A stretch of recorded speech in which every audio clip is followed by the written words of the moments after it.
I'm going to kick things off. For those of you who don't know me, my name is Dan Lazat. I'm the director of the Rotman Institute of Philosophy, and I'm very privileged to welcome back virtually, in person, our guest, Chris Letheby from Western Australia, which, as you may know, is the land of black swans and white beaches, just like here. So Dr. Letheby visited us virtually in May of 2020 as part of the Emerging Minds Colloquium series, and we're really, really pleased that we are able to have him back in the flesh. So Dr. Letheby is a senior lecturer in philosophy at UWA, and his areas of specialization are philosophy of mind, philosophy of cognitive science, and philosophy of neuroscience. Perhaps most famously known for his monograph on the philosophy of psychedelics. If folks know me, I'm a computer scientist, and all of our course titles are extremely boring. So when we have guests come, I like to see what their course titles are. So the three that I thought were super cool were God, Mind, and Knowledge is one of the courses that Chris teaches.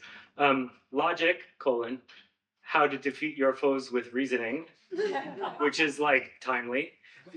And then my favorite, Machine Minds and Superintelligence, the philosophy of artificial intelligence. So I mean, lots of crossover of interest between Chris and folks at the Institute, and I'm really grateful for you making the trek all the way here. So thank you.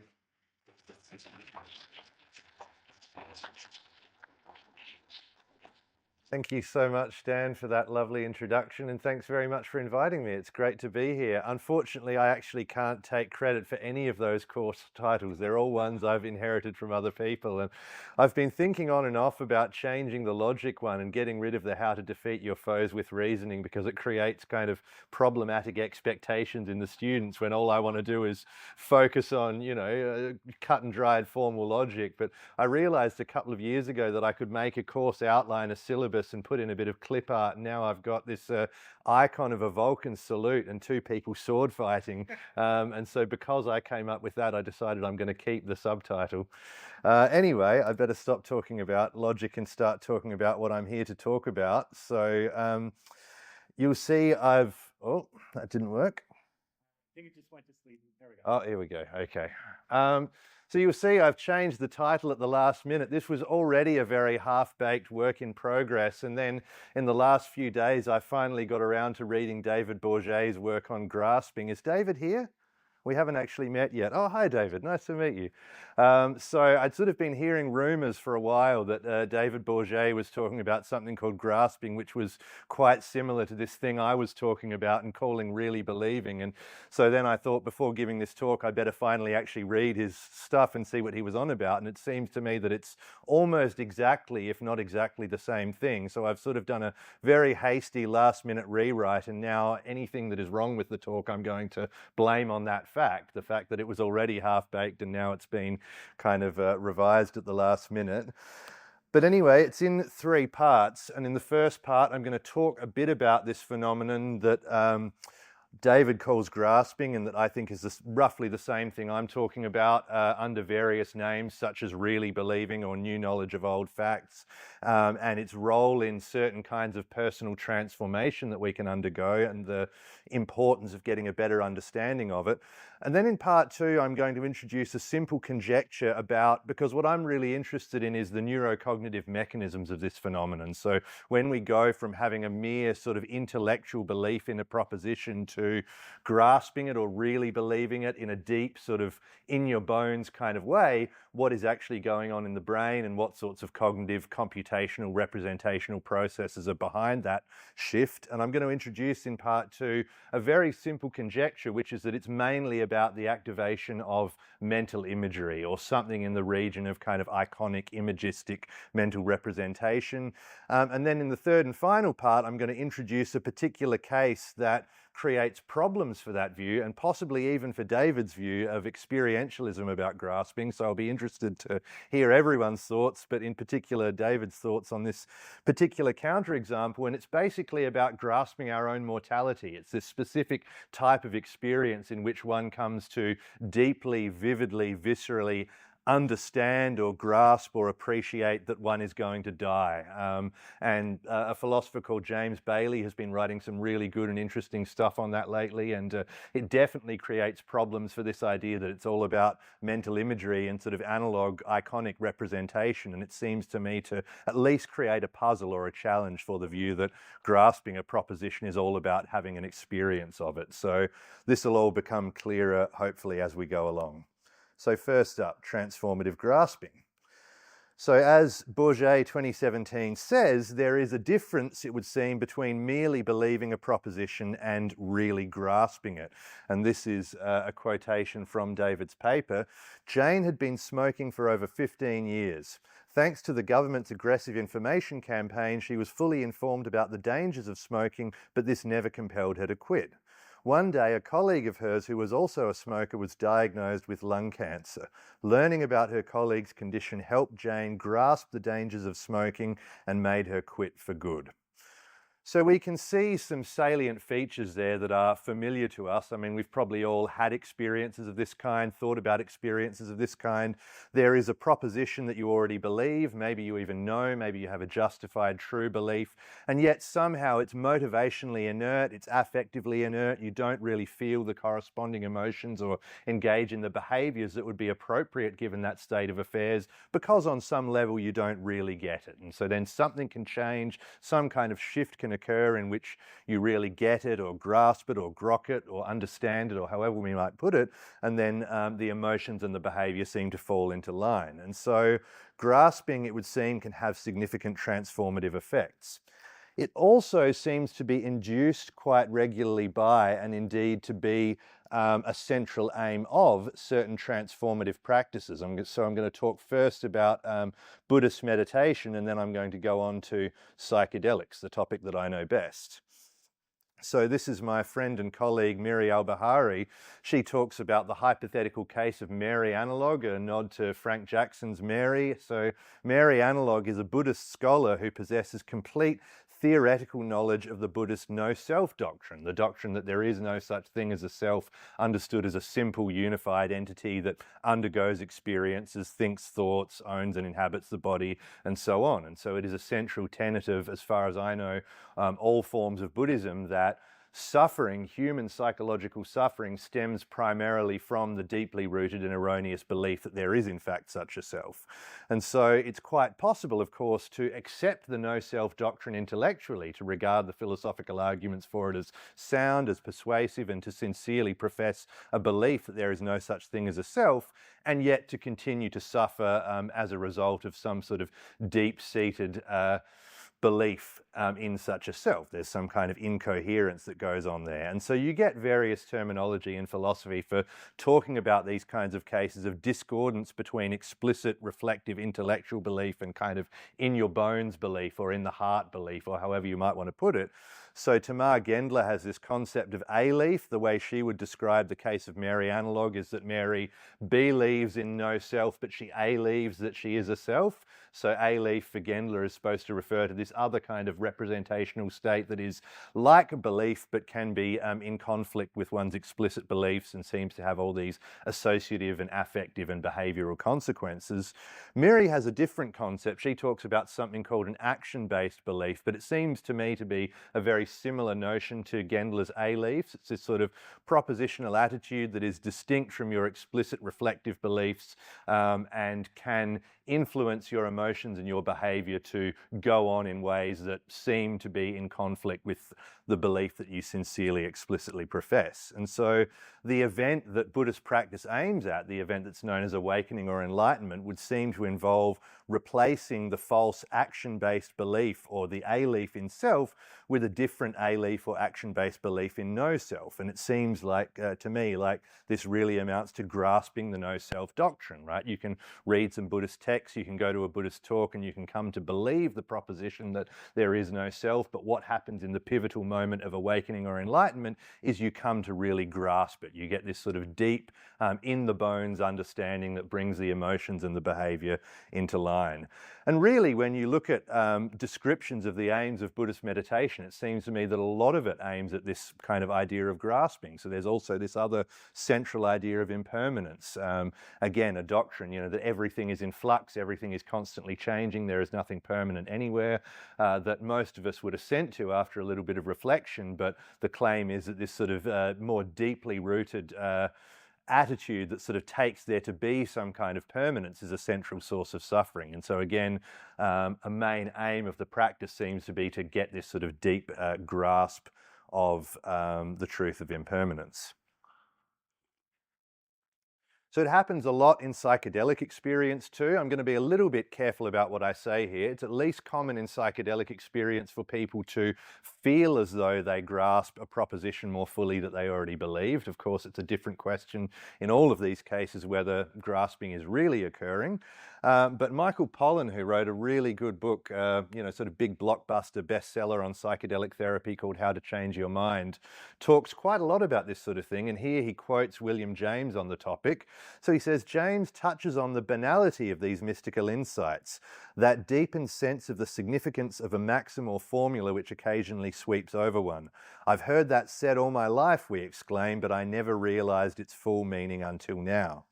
The mystical journey seems to offer a graduate education in the obvious, yet people come out of the experience understanding these platitudes in a new way. What was merely known is now felt, takes on the authority of a deeply rooted conviction. So Pollan and James in the quotation here definitely seem to me to be gesturing at something in the neighborhood of this grasping phenomenon. In my prior work on psychedelics, I've taken terminology from the debate over Frank Jackson's knowledge argument and the Mary thought experiment. I assume everyone in this room knows the Mary in the black and white room thought experiment. Anyone not know Mary in the black and white room? At least one person, couple of you, few of you. All right, so the story, very briefly, it's supposed to show something about conscious experience. Mary is a neuroscientist who's lived her entire life in a black and white room for some reason and learned the entirety of color neuroscience. So she knows everything that goes on in the brain when somebody sees something red, and yet she herself has never seen something red.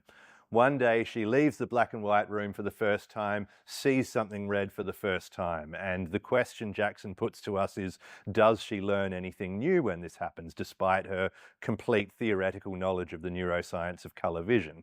And the conclusion he drew at the time is she does learn something new, but it's not something that is of a physical type. It wasn't captured by all the physical information she had about what goes on in the brain. So physicalism must be false. There's more to conscious experience than the physical. So a whole big debate sprung up around that thought experiment and that argument, trying to figure out, on the assumption that Mary does really learn something new when she leaves the room and sees something red for the first time, what kind of thing is it that she learns? And one popular position is that it's an old fact, a fact that she already knew about certain kinds of physical processes going on in the visual cortex, but she learns about it in a new way, whereas previously she'd had this sort of objective third-personal knowledge about that particular fact. Now she comes to know about it in somehow a more immediate, direct, first-personal way. So we won't go into the details, but I borrowed some terminology from that whole debate in my prior work on psychedelics and said people under psychedelics come to have new knowledge of old facts. Sasha Fink said actually it's better to think of it in terms of increased understanding because the phenomenon can happen with false propositions which we can't have knowledge of, so that makes for a more general treatment. In any case, it definitely happens. So here's a quotation from a qualitative study of psilocybin-assisted therapy for depression and anxiety relating to terminal illness. And psilocybin, for anyone who doesn't know, is the active ingredient in magic mushrooms. So it's being used here for treatment, not of cancer itself, but of psychological, existential and emotional difficulties in people who have a terminal diagnosis.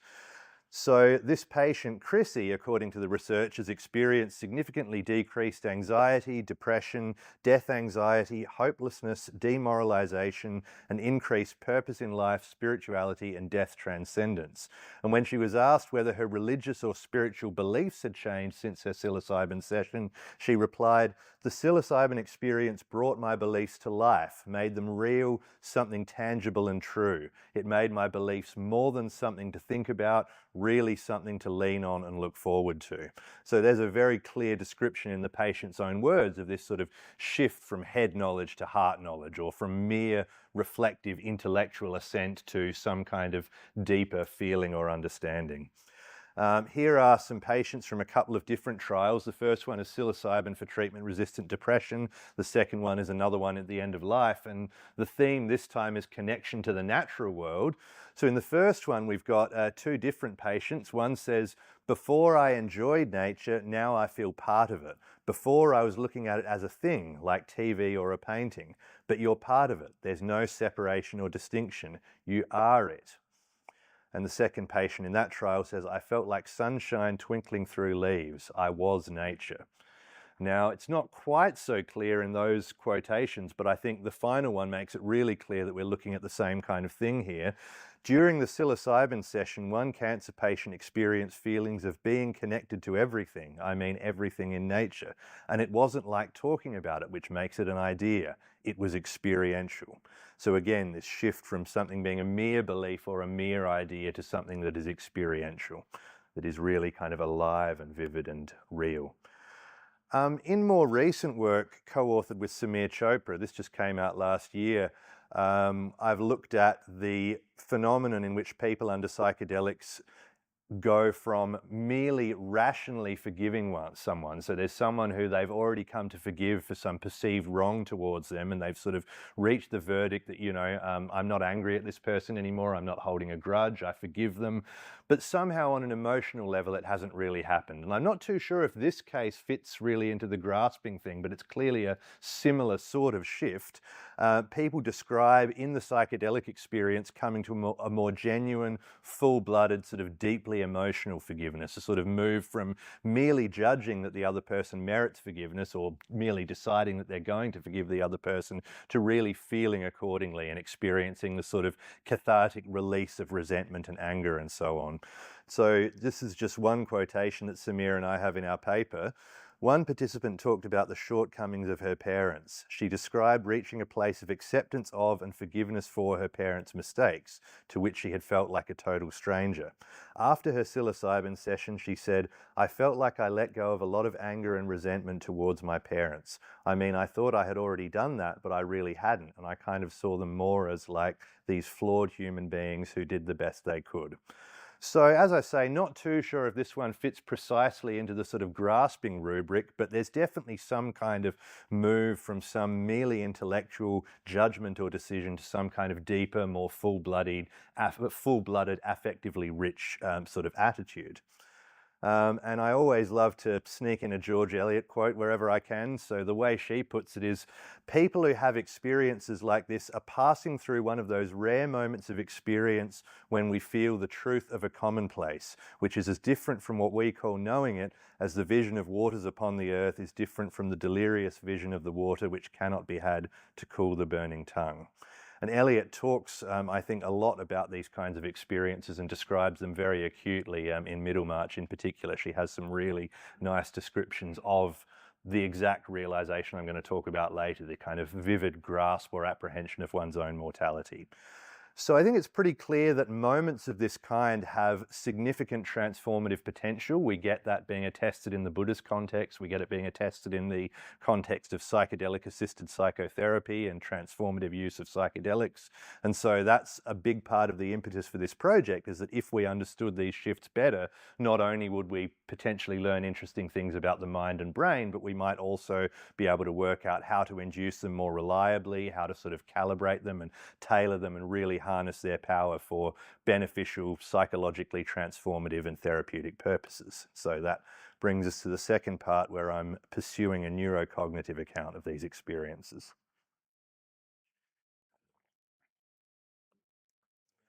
Okay, so Bourget 2017 defends experientialism about grasping, which, as I understand it, is the view that To grasp the proposition that P is to have an experience that P. To grasp a proposition is to have an experience whose content is that proposition. And he defends that against the inferentialist view, so the alternative view that says what it really is to grasp a proposition is to be able to draw the right kind of inferences from it. And that seems right to me. I think the experientialist view is more plausible than the inferentialist view. And so what I'm interested in is sort of taking the experientialist view and saying, yes, grasping is about having experiences of the right kind. Now, can we understand the mechanisms that underlie those types of experiences? And I'm not necessarily looking for a kind of total reduction where we could say, look, to grasp is nothing other than to have this particular type of computational process going on. I'm just asking, given the sort of characteristic, transformatively relevant types of experiences in which people do come to grasp certain transformatively important propositions, can we gain some sort of understanding about what representational or computational processes are going on, what kind of neural mechanisms are involved in the sorts of cases I've been talking about. And so a really simple conjecture is that we go from merely believing a proposition P to really believing it in my old terminology, or grasping it in the new terminology I'm adopting, by activating mental imagery of a world in which P, right? And so mental imagery is a term that has a sort of pre-theoretical use. We use it in kind of everyday life in a way that has certain connotations, but there's been a lot of theoretical work on it lately, much of it by Nane, and he adopts this particular view that he thinks is basically the widespread one in neuroscience, according to which mental imagery is perceptual processing not directly triggered by a corresponding stimulus. And you can imagine there's a fair bit of philosophical and conceptual work to do to figure out what is a corresponding stimulus and that kind of thing. But the main things we need to note are that imagery doesn't have to be in the visual modality, it can be in any sensory or perceptual modality. And also on Nane's use, it doesn't have to be conscious. I think mental imagery in the sort of everyday pre-theoretical sense tends to denote something phenomenally conscious, but in the sense that Nane draws from neuroscience, he says it can be unconscious, it's just perceptual processing running offline. I don't know how important that caveat is actually going to be, because in most of the cases I'm interested in, the imagery in question is indeed conscious. But in any case, there's evidence that something like this might be going on in the psychedelic case, when people have these experiences of coming to sort of deeply feel the truth of a proposition, or understand a proposition more fully, or grasp it under psychedelics. There is some tentative speculative evidence that increased mental imagery might be part of the mechanism.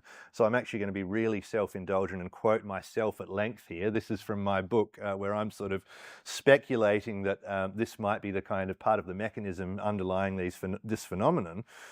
So what I said was, part of the mechanism underlying this phenomenon, the phenomenon that at the time I was talking about as new knowledge of old facts, may involve the desegregation of resting state networks, i.e. increases in inter-network connectivity.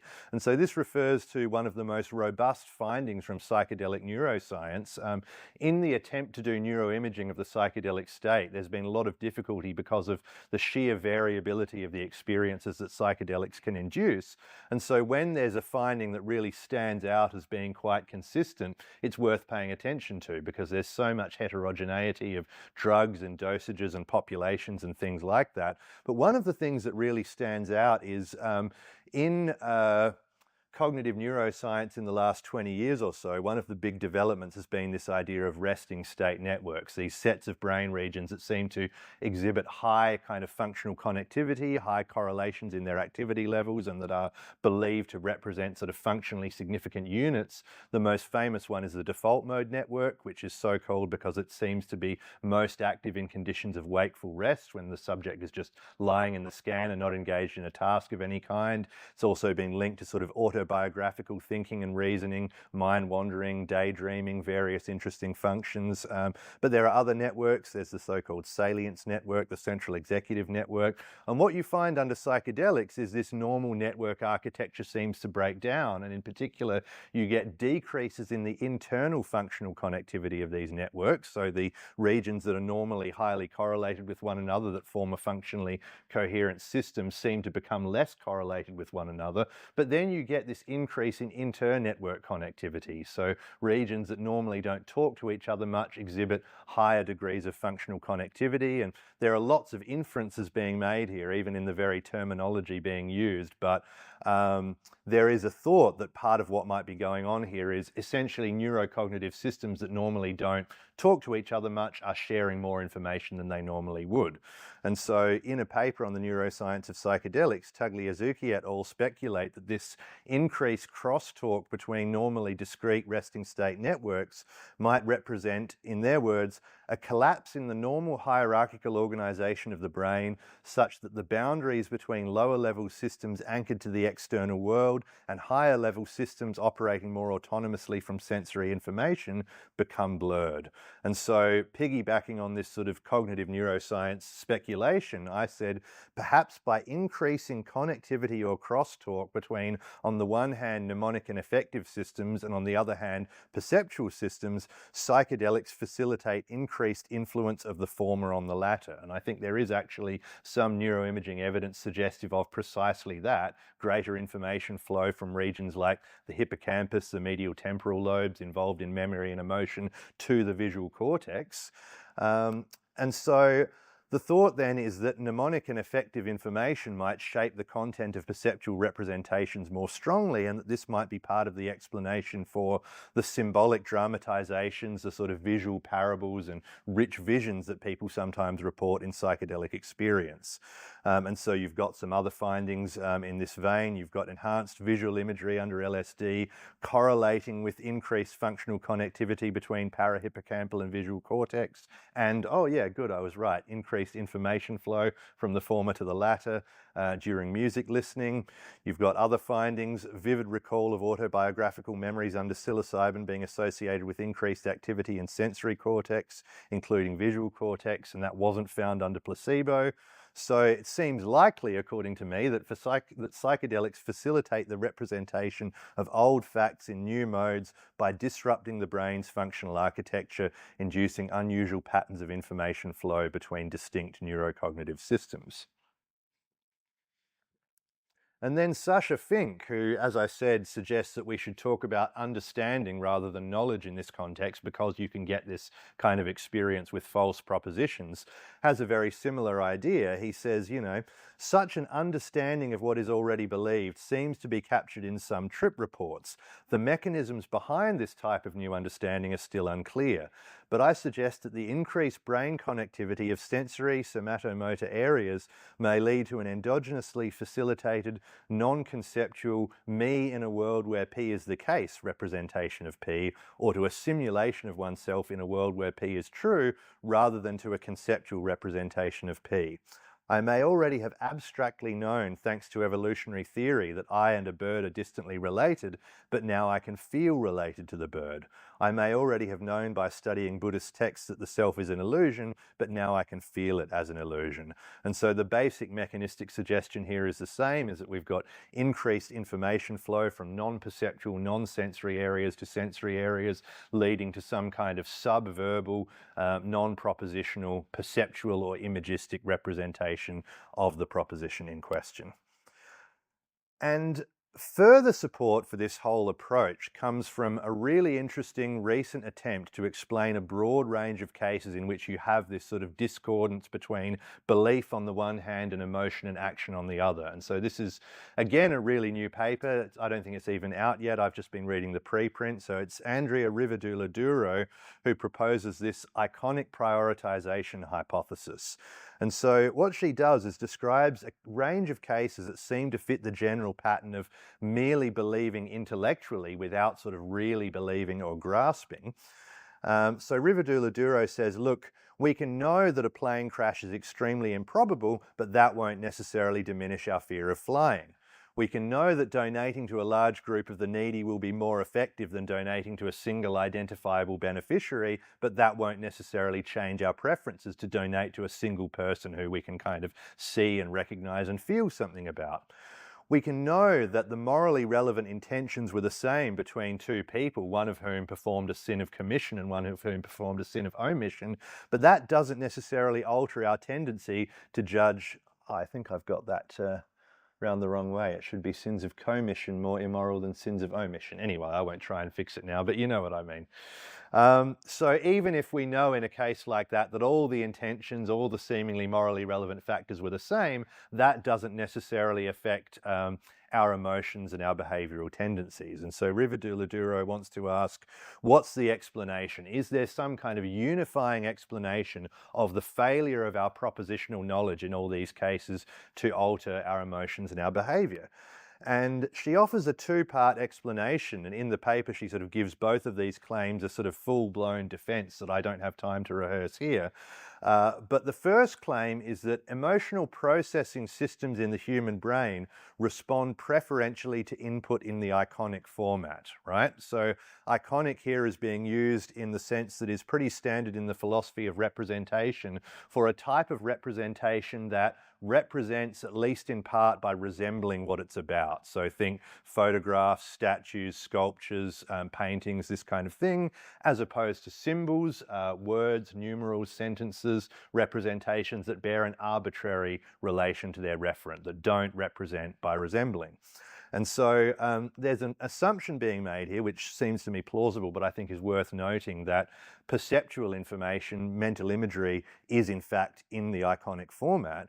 But in any case, Riverdula-Duro says, look, it's plausible that our emotional processing, when there's input available in multiple formats, when it's getting input from our sort of verbal, symbolic, linguistic beliefs about the world, and it's getting some other input from the perceptual systems, it responds preferentially to the latter. And so she calls this the iconic prioritization hypothesis. And at least one sort of reason she gives in support of it is that the iconic format tends to carry information about the immediate here and now, the present physical environment, and so it makes sense that that would be information that needs a quicker response in a lot of cases. So that's the iconic prioritization hypothesis, the idea that emotional processing responds preferentially to iconic input.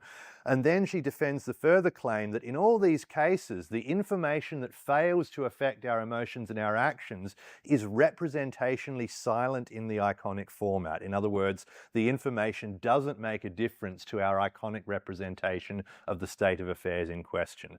So we can know that a plane crash is extremely unlikely, but that doesn't make any difference to our kind of visualization, our vivid kind of imagery of the plane shaking and crashing and everyone screaming in terror and so on.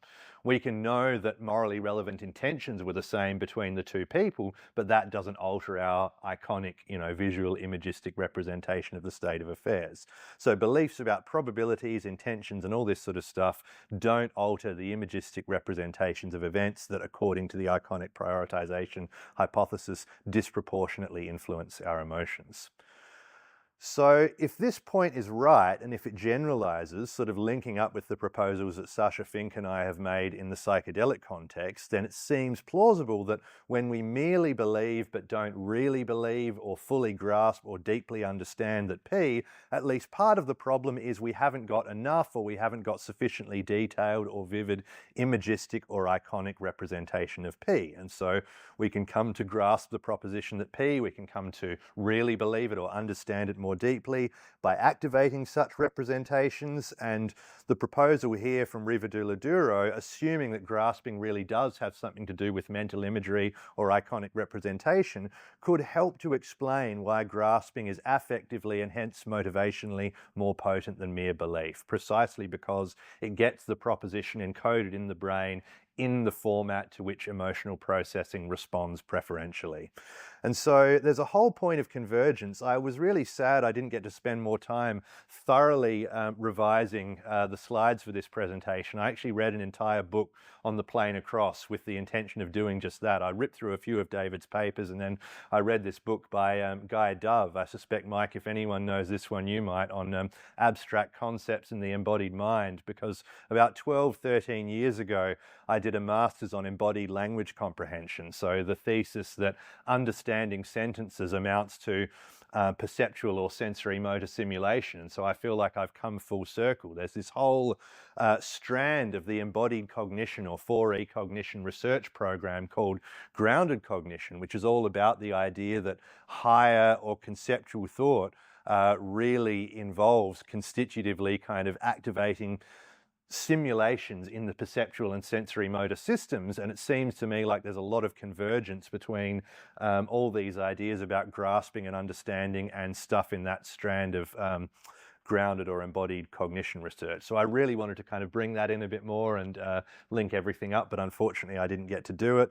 But in any case, there is that idea that to understand where that's viewed as a graded thing, a sentence is to activate a sensory motor simulation of the state of affairs it describes. That fits very well with the idea that grasping is all about iconic or analog or imagistic representation. So that's the basic conjecture and some reasons to take it seriously. Now I'm going to raise a problem for it, and I don't have even the beginnings of a solution. So if anyone has any bright ideas, I'd be very interested to hear them. So every time somebody tries to explain lots of the mind, or perhaps even all of it, in iconic, imagistic, perceptual or pictorial terms, an obvious point arises, which is that a lot of the mind doesn't seem like it can be explained in these terms. And this problem goes all the way back to the British empiricists, Locke and Berkeley and so on. And it's no less true in the 21st century. So there are lots of striking and important cases in which someone seems to go from merely believing that P to really believing or grasping or deeply understanding that P, where it's not at all clear how you could represent the proposition P iconically or imagistically, where we might say that P is a proposition or a type of proposition that ought to be representationally silent in the imagistic or iconic mode in the terminology from Rivaduro. So if we look at the sorts of cases I was talking about earlier, it's not too hard to see how you could iconically or imagistically represent the fact that smoking is dangerous, right? You could have lots of mental imagery of people kind of coughing and dying of lung cancer and, you know, looking very pained and stuff like that. And if you introduce interoceptive mental imagery, then you could go even further and have a lot of sort of offline perceptual processing relevant to the proposition that smoking is harmful and dangerous. On the other hand, if we think about Mary Analog, you know, when at the end of her many years of Buddhist practice, after she finally kind of quits the futile game of academic philosophy and goes off to meditate in a cave and finally comes to grasp the no-self doctrine in a really deep way, it seems very hard to come up with an explanation of that shift in terms of iconic or perceptual or imagistic representation. You know, what sort of iconic representation do you use to represent the proposition that there is no self? This other one from the psychedelic experience being connected to nature, well, that seems kind of middle of the road to me. I can see how you could sort of have perceptual imagery of, you know, maybe vines or flowers sort of twining all over your body and maybe even kind of, you know, your arm turning into a plant with no distinct separation. I can imagine various images that you could use to represent that proposition. The real sort of heavy-duty ontological content, though, the idea that I am not you know, as a matter of my being or existence separate from the natural world, it's hard to see how you could really capture that fully in an imagistic form. The kinds of cases that Samir and I are talking about, the forgiveness cases, seeing your parents as flawed human beings who did the best they could, that seems pretty difficult too, but I can see how you could maybe get some interoceptive, affective mental imagery, some verbal or auditory imagery. You could perhaps imagine your parents saying sorts of things or feeling certain sorts of things. So the cases I looked at the start seem to vary in how difficult they are. But there's one that I want to focus on because it seems to me extremely difficult, not just for the particular kind of neurocognitive approach that I favor, this idea that it's about perceptual systems running offline and kind of iconic imagistic representation, but it also seems to me to pose, as I said, at least an interesting puzzle for the whole experientialist approach to grasping. And so this is where I'm going to come right back around to where I started. And so it's about our knowledge of our mortality, the belief that each of us has that I will die. And there's a line that I love to quote in this context from an undergraduate lecturer of mine. I don't know if it was his original sort of quip or if he got it from somewhere else, but he said, when we say that teenagers think they're immortal, we don't mean they'd fail a biology test. Has anyone heard that one before? Does anyone know if that has some kind of known source? I haven't been able to find it by Googling. Anyway, it's a nice one. It really gets the point across very clearly. And so, of course, Our propensity, i.e. the propensity of human beings to hold the belief that I will die without grasping it, has been discussed very extensively for centuries. And one very interesting and highly pertinent recent discussion is from James Bailey at Portland. And it concerns a distinctive type of experience in which we come to grasp our own mortality. And Thomas Nagel actually discussed this, and so Bailey borrows the terminology from Nagel and talks about the expectation of nothingness. So this is Bailey's description of his own experience of this phenomenon. Last night, I entered into a state of mind unlike anything I had experienced before. I realized that I will die. It may be tomorrow, it may be in 50 years' time, but one way or another, it is inevitable and utterly non-negotiable. I no longer just knew this theoretically, but knew it in my bones. The knowledge of my death was real to me, as if for the first time, in a way that it no longer is as I write these words. It was as if I had been given a glimpse of an aspect of reality that had previously been closed to me.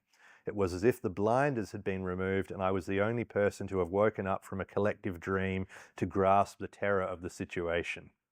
It was to be defenseless against this fact and without the possibility of defense. This new awareness was completely out of my control. I have no idea how it came about. All attempts to turn my attention to other matters failed completely. I could only wait, traumatized in the hope that it would pass. I was in this state for the longest 10 minutes of my life.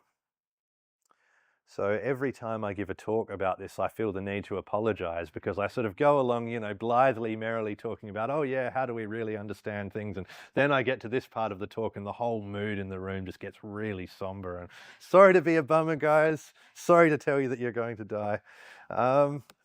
So according to Bailey, and he has a very quite deep and detailed analysis of this phenomenon over a couple of papers that I'm not going to try and sort of recapitulate here, but he says, while each of us would of course readily assent to the proposition that I am mortal, there's nonetheless an important sense in which we, ordinary people in ordinary circumstances, don't really believe that we will die.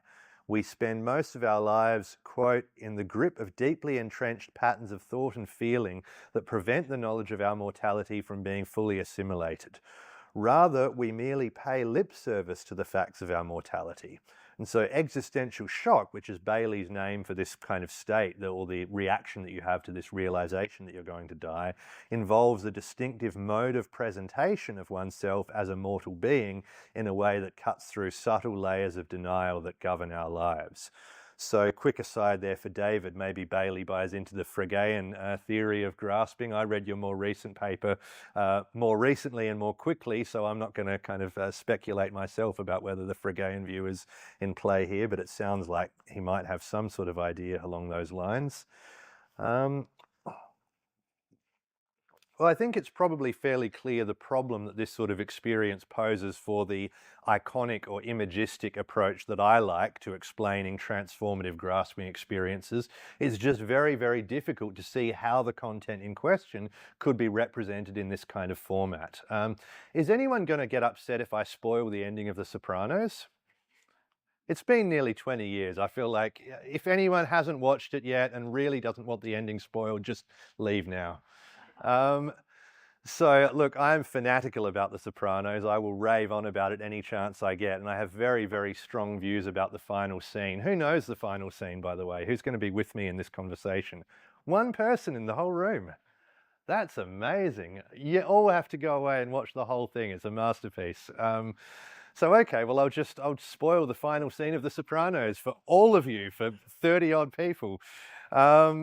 It's very interesting and very controversial because what happens is Tony Soprano and his family are sitting in a little diner in New Jersey eating onion rings, and then suddenly the screen just goes black. It just cuts to black, and then there's nothing but black for about 10 or 15 seconds, and then the credits roll in silence as opposed to the music that there would normally be. And so at the time, everyone got very confused and upset and outraged and thought their cable had cut off. And now there's a debate that 20 years later still hasn't let up. The creator, David Chase, has very carefully never definitively said what the ending means. I have a very, very strong view about what it means. there's a very clever and interesting editing pattern in the scene whereby a pattern is set up in which we repeatedly, so in the diner that they're in, there's a bell that rings on the door every time someone walks in, and so there's this repeated pattern where we get a shot of Tony Soprano's face, then the bell rings, we see him look up to see who's come in, and then it cuts to his point of view. We get a shot from his point of view, and so we get this again and again, like 4 or 5 times. Shot of Tony's face, bell rings, cut to Tony's point of view. What happens right at the end is you get a shot of Tony's face, the bell rings, and then it cuts to black. And so as far as I'm concerned, and there have been there's a whole lot of foreshadowing. There's a suspicious guy in the diner, right? He's wearing a particular type of jacket, a members only jacket, relates to all this foreshadowing earlier in the season. And we see him come in, look very shifty and shady and suspicious, and he's kind of scoping Tony out and so on. And so we're very clearly supposed to be wondering, you know, because a lot of people want Tony Soprano dead. And so we're supposed to be wondering, is this guy a hitman? Is, you know, Tony about to kind of get it in the final scene of the show? And I think pretty clearly that's what happens. Now, a lot of people would shoot me for saying this. There are very, very strong opinions about this. But I think when you look at that editing pattern with the point of view shot, that very clearly is what happens. And I think David Chase has achieved, I mean, I'm not a real film person, so I'd be interested if anyone has a better candidate. But to me, he's achieved something cinematically absolutely magisterial in this kind of depiction of the reality of death. The fact that, you know, as a main character says a few episodes earlier in another substantial piece of foreshadowing, you probably don't even hear it when it happens. But it's this fact that it just kind of comes out of nowhere with no warning whatsoever, and everything just stops all of a sudden. And of course it doesn't go black, right? Because if it went black, you'd still be having an experience. But I think what Chase has done with that scene is come about, so if you assume a physicalist or naturalist worldview, according to which, you know, the death of an individual is nothing other than the sudden, complete and irrevocable cessation of all of their phenomenal experiences, I think Chase has gotten as close as you can to representing that event accurately. Well, actually, that's the end of the sentence, right? Because the problem with it is any representation sort of falsifies it, because what you're trying to represent is nothingness. It's the sudden and total end of everything, if you like. So you can't represent that adequately with any kind of image or, well, maybe word, I don't know. But if you try and do it iconically or imagistically or visually, obviously you are bound to fail. And yet it seems to me that David Chase got absolutely as close as you can. And so I can see how maybe some kind of metaphorical, to come back to the point, some kind of metaphorical imagistic representation could be involved here. There's a whole strand in that grounded cognition research program of research on conceptual metaphor that I would have loved to have time to talk about more. So the idea that we actually comprehend and mentally represent abstract concepts by means of redeployment or neural reuse of perceptual sensory motor representational resources. So the idea from the philosopher Mark Johnson and the linguist George Lakoff is that we have all these metaphorical mappings between concrete domains and abstract domains, and we actually use the representational resources of our perceptual, sensory and motor systems to think and reason about the abstract domains. So when we sort of say, you know, prices rose or stocks rose or something like that, we're employing this very simple metaphor, more is up, right? Or quantity is height or something like that. But Lakoff and Johnson document all kinds of sort of systematic, cross-cultural, cross-linguistic metaphors of this kind, and sort of make this extensive argument that this is a big part of how we really comprehend, mentally represent, reason about abstract concepts is through this metaphorical redeployment of perceptual, concrete, sensory motor representational resources. So I could see how maybe something like that is going on. I personally have my doubts. I mean, I should say the reason I'm so interested in this kind of experience that Bailey is talking about is that I've had it, or at least I don't think I've had the full, if his experience is a 10 out of 10 level of, you know, expectation of nothingness, I've at least had like 7, 8 out of 10 intensity experiences of that kind. And so I have this real problem in this domain in that I have a lot of convictions that I don't have good arguments for, right? So when I think about the possibility that we might represent the fact of our own future permanent, total non-existence metaphorically, it just doesn't seem to me right, because the phenomenology seems to me to be one of precisely grasping not some metaphor, not some analogy, but the very fact itself that you are going to completely stop having any kind of experiences forever. So I'll just register my doubts. But in any case, what I'm going to do just to finish is try and turn this into a broader problem for the experientialist approach to grasping. And so I'll be interested to hear, of course, in particular, what David thinks about this, but what anybody thinks about it. So each of the following claims seems plausible to me, and yet they form an inconsistent set. First of all, in expectation of nothingness experiences, so in experiences of the kind Bailey is describing, people grasp that they are going to die. Now, you could deny that, of course. You could say, well, they feel as though they grasp it, but they don't really. I personally can't see any grounds for that view, but that raises a broader and interesting question anyway. How do we know when someone is really grasping something as opposed to thinking mistakenly that they grasp it? So that's another topic that I think is interesting to think about. The second one is sort of just plugging in the physicalist or naturalist conception of what death is. And it says to grasp that one is going to die is to grasp that one is going to stop experiencing permanently. Now, of course, that's not the only conception of death that a physicalist or a naturalist could have. You could instead adopt a sort of biological conception or something like that.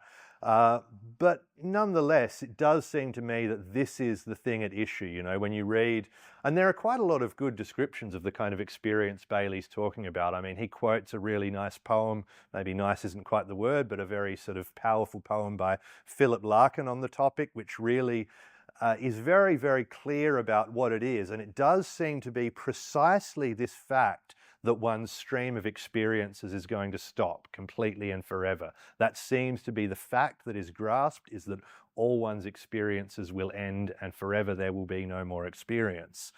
But then we plug in the experientialist view of grasping, which says that to grasp a proposition is to have an experience of that proposition. And then we add the further seemingly plausible claim that it's impossible to experience that one is going to stop experiencing permanently, right? If that's the proposition to be grasped, that one is going to stop experiencing permanently, then I struggle to see how you could have an experience with that as its content. But I also confess that I'm a little bit unsure about the exact notion of experiential content that is at issue in the experientialist position. So this is all, I'm being very careful not to say anything too kind of strong or definitive. I'm not going to say this, you know, is an argument against experientialism necessarily, but it is something that certainly seems difficult to account for on that position. So my conclusion is that I at least am in trouble and David might be in trouble too. And that's it. Thanks.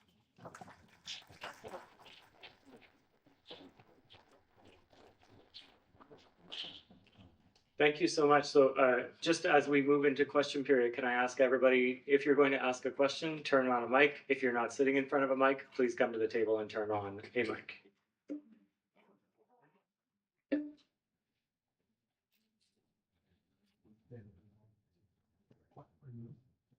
Sorry, and I was going to ask you, Chris, if you want to manage your own question. Oh, sure. Yeah, happy to. Yes. Questions? Yeah, Mike. This is not going to solve the problem of death. Damn. But backing up from this, which is very interesting in the whole talk, there's a lot to think about there. Backing up from this, you characterize the evidence that there is increased functional connectivity across various networks under these sorts of experiences, under psilocybin or just existential awareness, as increased information flow. That's a way of talking that's quite popular. There's not a lot of evidence for that. Yeah. It could just as easily be increased coordination between parts of a mechanism. Yeah. And I think that latter way of talking could account for a lot of the motivational aspects that are important. right? In other words, that increased coordination between parts of a mechanism could more broadly implicate action-oriented processing of various kinds. So you don't need to have an explanation that involves information transfer. You can have, or representational formats for that matter, right? You can have an explanation of this that just implicates the kind of depth of coordination between belief fixing and action causing mechanisms, right? Yeah. That doesn't solve the problem you end with, but it might reformulate it in a way that gives a different. Yeah, thanks. That's good. So, I mean, my understanding for what it's worth is, yeah, I mean, I know there's a lot of contention about how to interpret what gets called functional connectivity. The thing about increased information flow, I understood that to be a different metric. I didn't think in the original paper I'm quoting there, the neuroscience paper, I don't think they're just describing increased functional connectivity in terms of information flow. I think they've got some other measure of information flow, which of course is probably equally controversial. Right. Yeah. I mean, so thanks for that. That's interesting. This is probably a longer discussion that we can have over lunch tomorrow, but I mean, I'm inclined to ask, don't you think that some notion of informational representation is going to need to be involved anyway in the kind of thing you're discussing? So we're having increased coordination between belief fixation processes and action guiding processes. But in the case of these kinds of propositions, these very rich kind of, they seem like representation hungry propositions, I guess is the thought. No? Sorry? That face is your answer. Yeah. I'll just make the disapproving face. Yeah, I agree with this. Is a much longer discussion, but I wanted to raise that as an alternate way of getting through this thicket that doesn't land you straight in the imagistic explanation being required here. Oh, yeah, I see. Right? So the dilemma or the quadrilemma, whatever it is you end with, really lands on there being no way to imagine, or there's an imagistic gap here that seems really hard to cross. Okay. If it's not that kind of problem, I don't know what kind of problem it will turn out to be, but if it's not that kind of problem, then the particular way you set up this set of mutually inconsistent propositions may not be the way that you have to go. No, that's good. Thank you. So I am glad I sort of pressed on that because I didn't fully understand what you were saying at first. Yeah, that's good. Thanks. Cool. Yes. Thanks.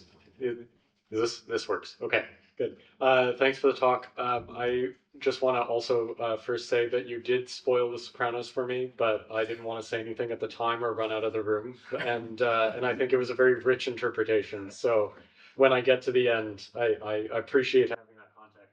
Well, I can't take credit. If you want to read the full thing, there's a 30,000 word essay online by someone called Master of Sopranos. About half of it is really stretched and forced, and about half of it I think is really brilliant and on point. So once you finally do watch it all the way through, it's worth your time reading that. Okay, great.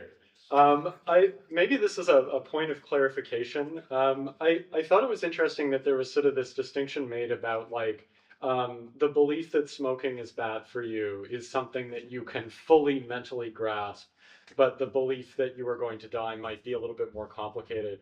Because what strikes me is that there's a lot of like highly conceptual things going on in like, I know deep down that one day I will have lung cancer, for example, that also would be complicated.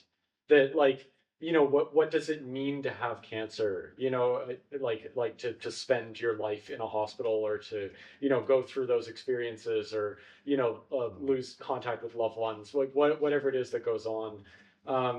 Is that something that we can actually accurately mentally represent any better than death? Good, thanks. Yeah, well, I'm glad you put the question in that way, because I'm going to say yes, it is something we can imagistically represent better than death, right? But I agree that that might still fall well short of complete grasping. I mean, I think there is definitely a graded notion being employed here. So, you know, we can understand something more or less deeply. We can grasp something more or less fully. And so if we want to have an imagistic theory of these things, it just seems like there's a lot more imagery by which you can represent the dangers of smoking than there is by which you can represent the complete cessation of your stream of experience. Assuming that, as I am assuming that that proposition specifically is the object that is being grasped in these nothingness experiences. Do you see what I mean? Right, like it's almost paradoxical, right? Yeah. Like you can't imagine not imagining. Right. I guess graph in some way. Yeah. It seems fundamentally difficult in a way that I agree with you that, you know, we probably can't get a full grasp of the lung cancer proposition through imagery or iconic representation or whatever. But yeah, it doesn't seem to pose the same kind of fundamental problem. Yeah, thanks. Hello. Yeah, I plugged my ears during the Sopranos thing, so if that ends up being crucial, sorry. I'm gonna try and avoid the death thing, but I think when it Aren't we comes to all? like, I think when it comes to the question of like how does something like forgiveness function, or just like any like return to sensory motor, I think that's one I find pretty intuitive. So it's like if you think of like how people like process traumatic events, it's like they have like a framework that was like assembled in like very hasty period of time to tell them like how the world functions. So like I don't know, your parents were aggressive towards you and you didn't have time to like fully process every implication of like why a person would be aggressive towards a child. And so it's like you go back and then so it's like your nervous system takes like a very simple sensory motor understanding, and if it doesn't get processed, that like decides your perception of events in the future. And then eventually what you can do is go back, and whenever I've done anything like this, there is a visual component of reprocessing literally what someone's facial expressions looked like or how they acted in the moment or like where I was like physically situated. And I think that's a common thing. I'm not sure. But it's like you literally go back and change the sensory motor perception of that moment to change your body's perception of how you affect these things in the future. So I think when it comes to like the imagistic stuff there's like, I'm not sure if I fully got it across, but there's like a very intuitive aspect of like all you're doing is just like changing its relation to your body. I don't know. Yeah, no, that's good. Thanks. So yeah, when people are talking about seeing my parents as flawed human beings who did the best they could, you can take that quite literally as actually going back and seeing, you know, visually imaging the other person's face and body and posture and so on in a particular circumstance and sort of rewriting or revising your perceptions. Yeah, that's good. Thanks. So, all right, I'm now going to put the forgiveness one in the easy basket. Thanks. Yeah. Okay, well, here's what I think David should say. And then I'll find out what David says. Okay. So reject 4. So it's impossible to experience that one is going to stop experiencing permanently. What the sense in which experientialism requires you to experience a proposition is experiencing the proposition itself, not experiencing what it's like for the proposition to be true or true of you. So experientialism doesn't require that in order to experientially represent your own death, you have to experience not experiencing. You just have to experience a proposition that has the right truth conditions. Right. And you can do that by experiencing a complex proposition that involves concepts like experience and negation and something about time maybe. And if you can phenomenally represent or experientially represent all those contents, and you have a bit of compositionality, then you can string them together to phenomenally represent or experientially represent a proposition that has the right truth conditions, and that's the grasping. Okay. All right. Good. Thank you. So this has made it clear to me that I don't get what it is to experience a proposition in the relevant sense. So, okay, good. So you can experience the proposition. Okay. Yes, David.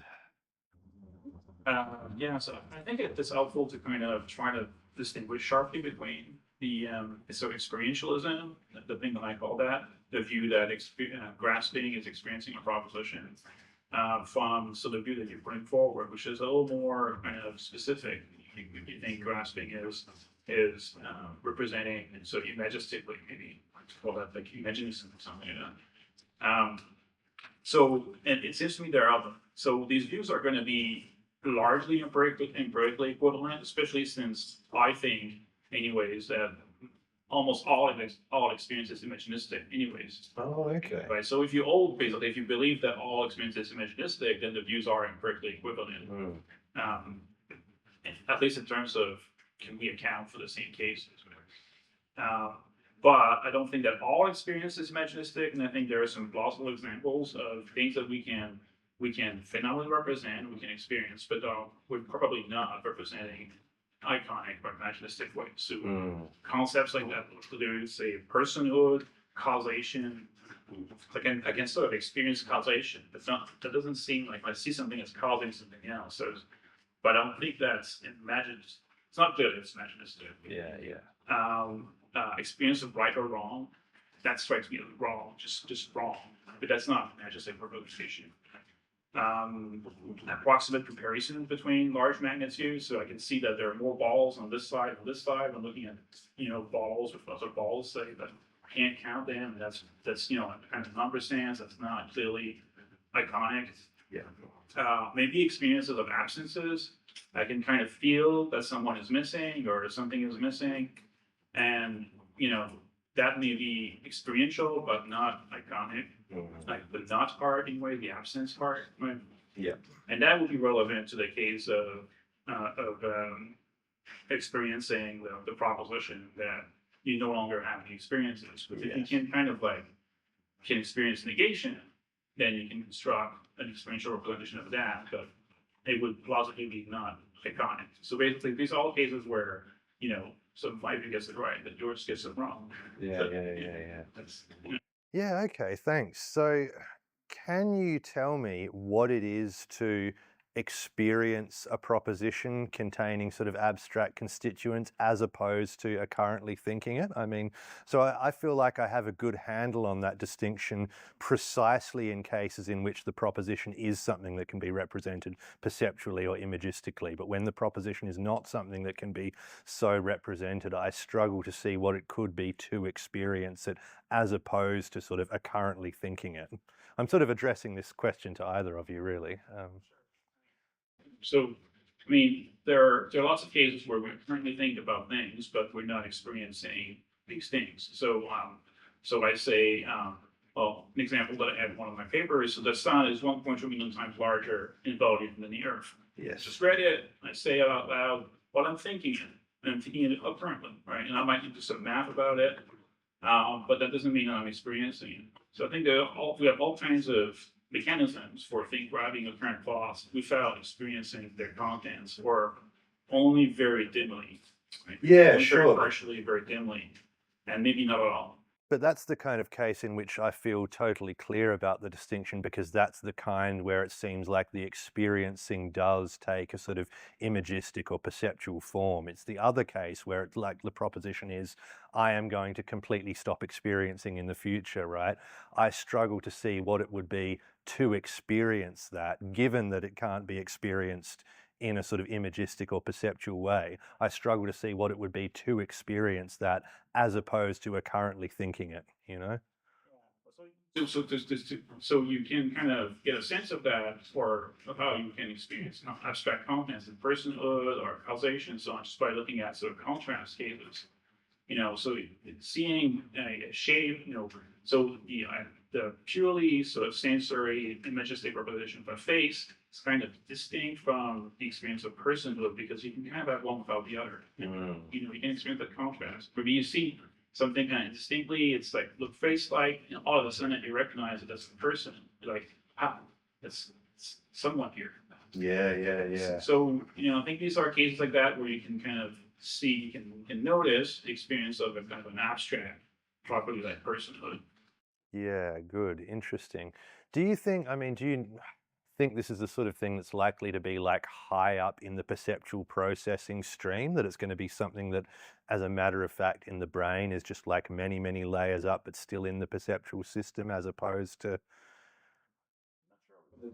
So honestly, and you can also have, I think, the same experiences, offline without perceptual stimulus. You can just, bring it about. Yeah. Obviously, it's not super easy, but I think you can. Yeah. So I guess that's why I want to say it's not perceptual. Yeah. But at some point, we also have to draw a clear line if you want to be able to ask, perceptual, non-perceptual, what side it is.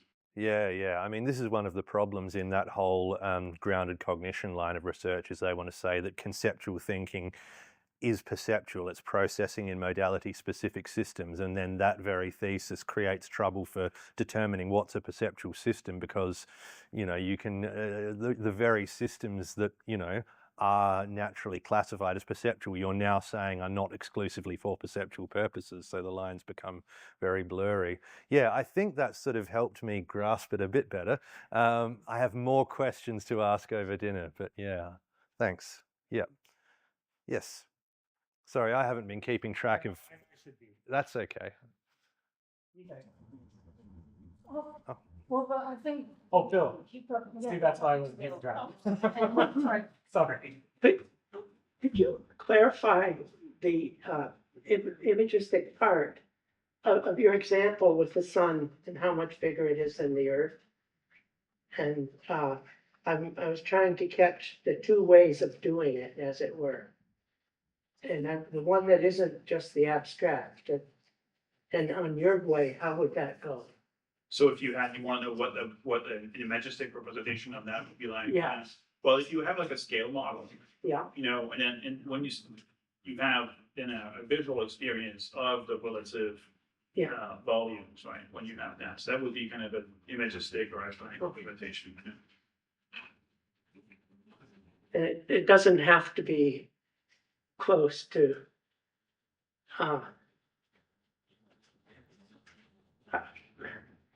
you have the Earth this big, and then okay, never mind. That's a size. I think the idea is that what you're experiencing is the proportion of the two, the relative size of the two, right? And so the idea is that kind of proportional relative size is something you can just see straightforwardly. If you've got some tiny little thing and then some other thing that is as much bigger than that as the sun is bigger than the Earth, then you can see this thing's being X much bigger than this thing, and that's the relevant relation that holds. It's the same kind of relation of relative magnitude that holds between the Earth and the sun, and you're visually perceiving that relation of relative magnitude. That's right, isn't it? Yeah. Yeah.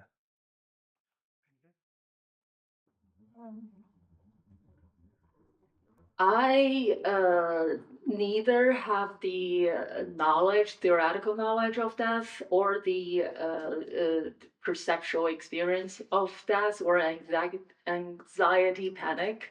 So I probably don't really know what I'm saying, but I fail to see the problem here. If the imaginary representation includes animation, then from my experience of talking to people who have anxiety attack, when on that moment of they're so irrationally experiencing death, but or fear for death, is the loss, right? So if as you have an imagery representation of you living a happy life with your partner in your dream house, and then cut to the black, right? It's the loss. So what's really fearful, the death is not the black or the blank space itself is not fearful. It's the loss, that animated moment that was so. Okay, thank you. Yeah, this is something that someone always says when you talk about this topic, is that what people really fear isn't death, but it's the loss of all the things they lose. What I think is really interesting about James Bailey's description of this phenomenon, which really rings true with my experience, is that in this particular type of fear of death, this expectation of nothingness, it is very specifically the permanent cessation of all experience, the permanent ending of your own experience that you fear, as opposed to the suffering, the loss, any of the other stuff. It seems to me to be the one pure case of fear of death, where everyone who undergoes it is very, very clear that the object of the fear and the thing that was not grasped the rest of the time, that only is grasped fully in this experience, is the fact that, for me, from my subjective perspective, everything is going to end forever. Thank you. Yeah. No worries. Hi, thanks for the talk. It was really interesting. I wanted to get clear on what seems like possibly a contrast between David's views of grasping and yours of really believing, with regards to like closure under logical connectives, because it seems like based on what Angela said, for grasping that P, if you grasp the P, you also grasp not P, or possibly if you grasp the P and Q, you grasp P or Q, P and Q. Seems like there's a compositionality built into that account. That could be wrong, but and on your account, that doesn't seem to follow necessarily, because there's no reason why you'd imagine that you'd have imaginistic, or, like that you'd be able to construct the appropriate content. So I'm curious if that's an appropriate contrast. And then there's also a question on your view. I was wondering if you allow for kind of proxy propositions, right? Sort of that you can sort of get close to grasping a proposition by grasping something. And is that a possibility that allows you to have cases where you can't grasp or really believe the proposition, but get something close to it that somehow, gives you a similar epistemic?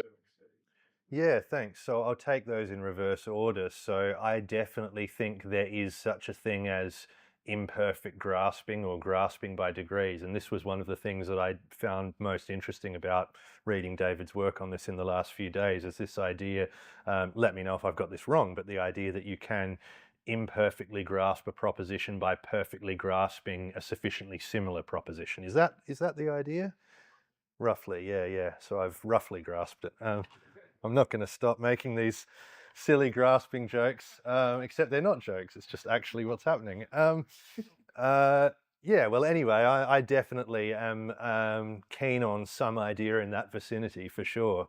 In terms of the other one, well, you're definitely right that that's not a feature of my view, that grasping a proposition, I mean, there's going to be some kind of generalization. There are going to be some sorts of things to be said about when grasping one proposition gives you abilities to grasp some other, but it's not going to be through, as you say, logical operators or something like that. It's certainly not going to be the case that when you can grasp that P, you can equally grasp that not P or something like that.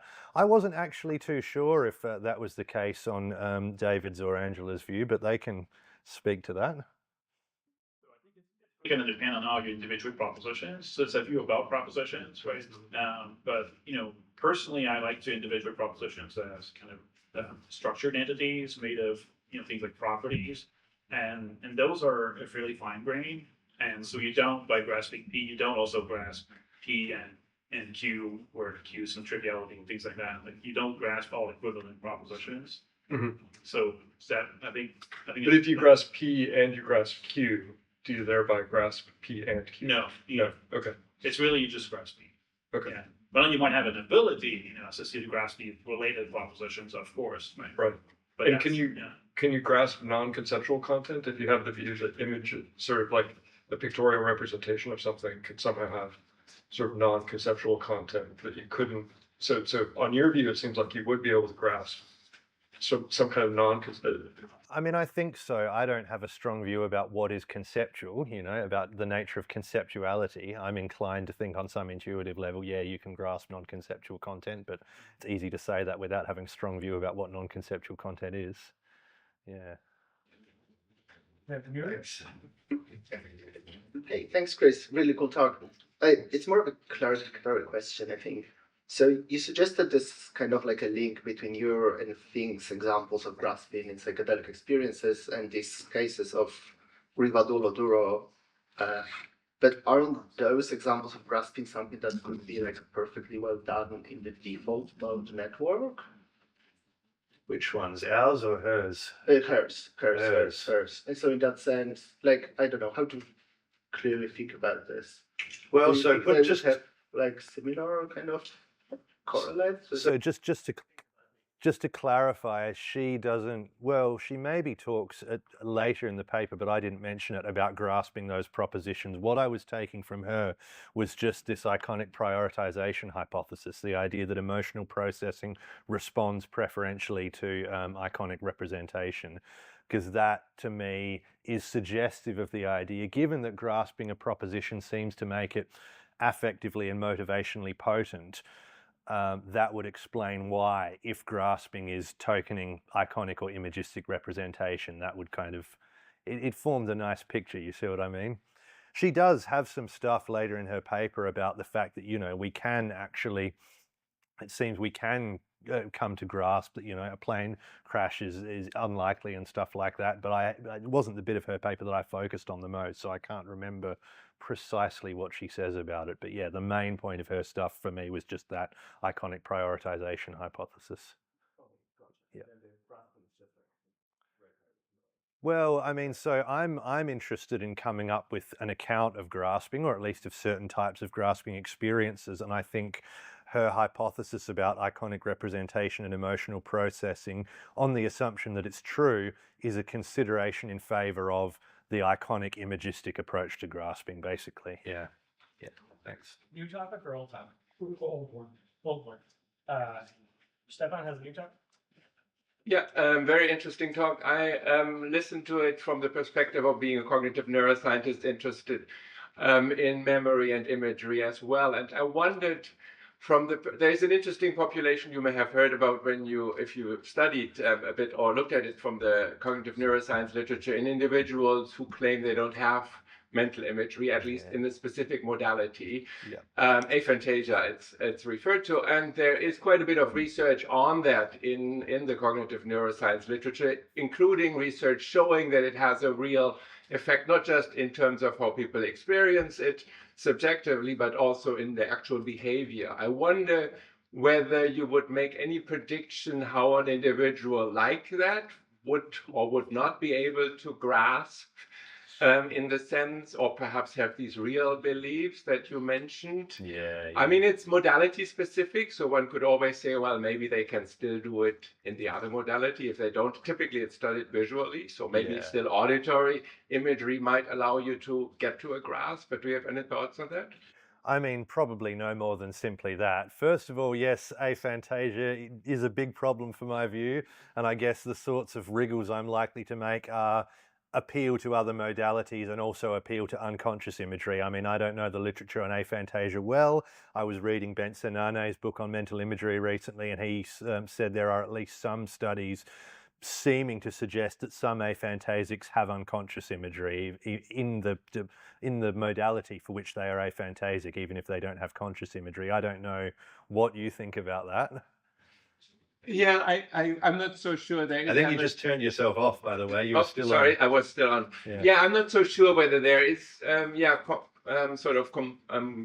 good evidence to really make that case. I think most people working in cognitive neuroscience would tie it to some subjective, like the phenomenological component, and then look at it from a behavioral point. But if you're taking that perspective, I'm not sure what then would be evidence for unconscious imagery. Well, so I think there were studies, all those sort of classic mental rotation studies where someone has to judge, are these two shapes the same, and the reaction time is predicted by how far you've rotated the shape, sort of back from the 70s and 80s, the big mental imagery debate. If I remember correctly, Nane said there are studies like that on visual aphantasics, and their reaction times are what you'd predict if they had imagery, if they were doing it by mental rotation.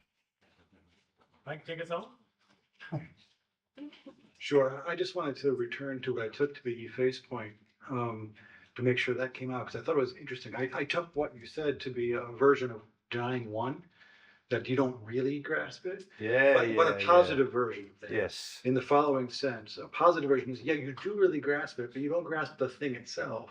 What you're grasping is the transition to that thing. Yeah.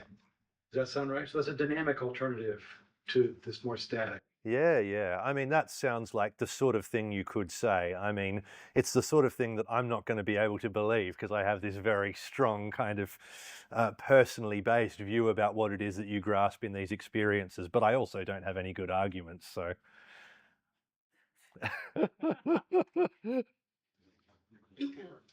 Well, since my thing got a little more time to be expanded on, I was wondering, have you looked into, some boxers when they could just be knocked out of their consciousness and then went into blank state for some time and then came back into consciousness. You could say that during that moment they were blacked out, they experienced that, and but because I got hit by a car and then I also went into that state. And when I look back, it was black, right? There was no time still goes on and then was blank, blank, blank, blank. So like you described that 10 seconds at the end of Sopranos. That's why I feel like it only makes sense to talk about that dynamic moment, because it was nothing. It was this, and then you cut to the moment that I woke up in the ER room, right? Right. Okay, but it's that it is nothing that is precisely the point, as I see it.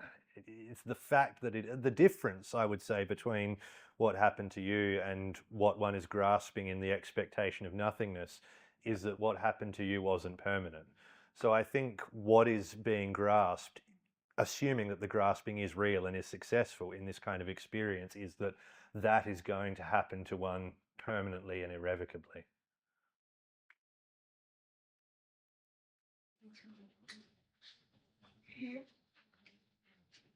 You okay? Yeah, actually, yeah, right. Because we're really fighting over this concept. Like I think I was taking even the position that is ungraspable in a way that it's not even a concept. I really want to argue for that. It's really type 1 dying, that dynamical, that is the thing. But if you have strong belief that that is a thing, that is a concept, and it's a concept that's graspable. Well, I mean, you could argue that it's not graspable. I guess the question would be why. I mean, so we're in sort of territory here where I think it's difficult for both sides to give arguments. I mean, the argument that I would give in support of the idea that if anything is being grasped, what is being grasped is what I'm talking about. The fact that one's experiences are going to completely and irrevocably cease would be, that's what people say who report these experiences. The phenomenological description is one or as of kind of being completely shocked by the realization that one is going to completely and permanently stop having experiences of any kind. Just add on top of that, I think your challenge not only is the negation, but also one would also have to be able to grasp infinity to be able to grasp your thing. Yeah, right. So it's a really tall order for, mental representation in general, let alone iconic or imagistic representation, totally.